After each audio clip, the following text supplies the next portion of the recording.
Shalom saudara semua, selamat hari Minggu. Kita bersyukur hari ini kita sudah memasuki Minggu 25 Agustus 2024. Saya percaya saudara semua sudah beribadah, melayani. Saya percaya saudara terus mengiring Tuhan dengan setia, dan beribadah adalah satu ketaatan yang menjadi perintah Tuhan yang mesti kita lakukan dalam kehidupan kita sebagai anak-anak terang. Bila saudara tidak suka beribadah, saya meragukan apakah saudara orang Kristen atau bukan.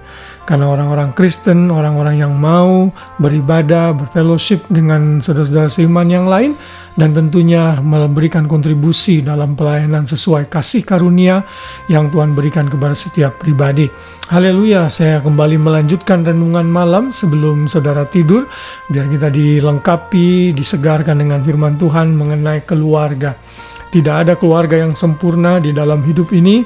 Tidak ada suami, istri, dan anak-anak yang sempurna.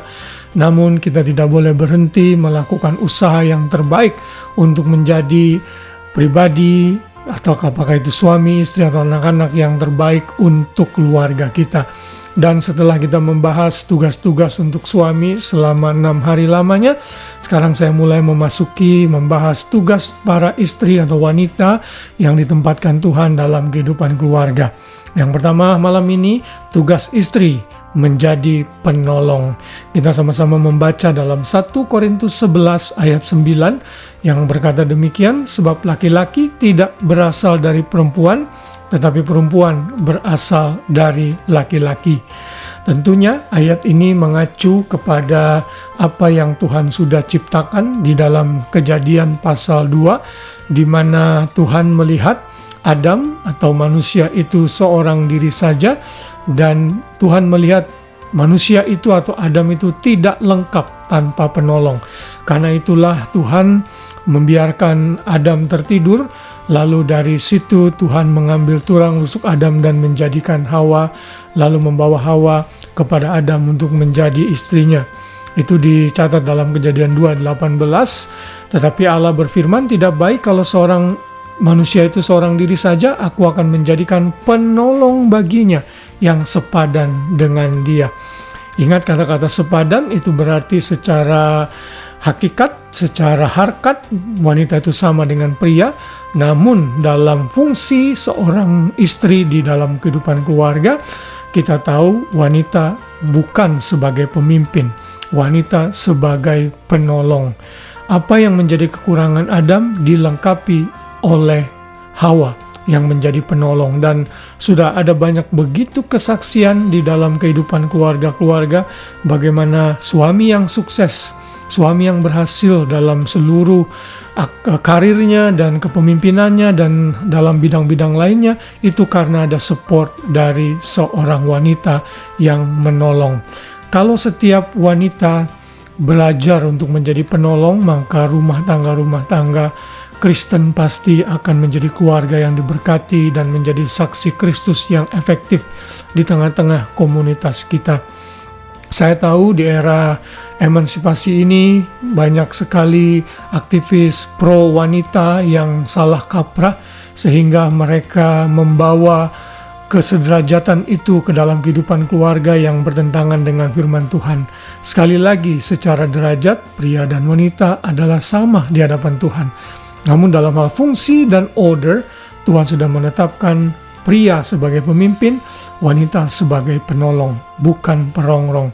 Karena itulah sebagai wanita saya berharap saudara berdoa dan mendukung suamimu dengan baik dan menjadi penolong yang sungguh-sungguh membantu perkembangan dan kemajuan keluargamu. Kalau saudara ingin tahu tugas dari istri atau bagaimana istri yang ideal, saudara bisa membaca di dalam Amsal pasal yang ke-31 ayat 10-31.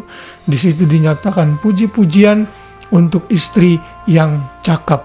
Di sini dijelaskan bagaimana seorang istri bekerja dengan luar biasa untuk anak-anaknya, dan dia memperhatikan inner beauty juga, sehingga dia menjadi istri yang sungguh-sungguh menjadi berkat.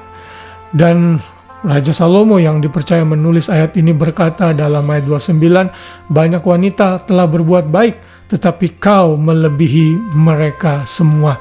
Sang suami harus bisa memuji istrinya dengan kata-kata ini. Tentunya pujian ini bukan pujian yang datang hanya basa-basi. Ini pujian karena istrinya melakukan seluruh hal-hal yang ditulis dari ayat yang ke-10 sampai ayat yang ke-28.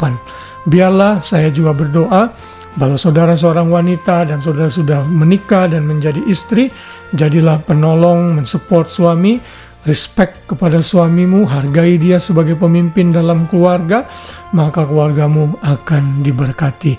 Dan yang terpenting adalah peliharalah inner beauty. Itulah yang Tuhan kehendaki dalam diri setiap wanita. Dandananmu bukanlah semata-mata yang jasmania, kata kitab 1 Petrus, tetapi biarlah dandananmu, hiasanmu adalah kecantikan batinia yang keluar kepada kehidupan keluargamu, di tengah-tengah suami dan anak-anakmu. Haleluya. Biarlah kiranya firman Tuhan ini mengingatkan para istri untuk berfungsi sesuai firman Tuhan untuk menjadi penolong bagi suaminya. Tuhan memberkati kita semua. Selamat malam, selamat beristirahat. Biar kita tidur dalam naungan Tuhan yang Maha Tinggi, dan besok pagi kita bangun dengan tubuh yang sehat, dengan melakukan aktivitas kita dengan sukacita sehari-hari, dengan pengharapan yang baru di dalam Tuhan. Tuhan memberkati kita semua. Shalom.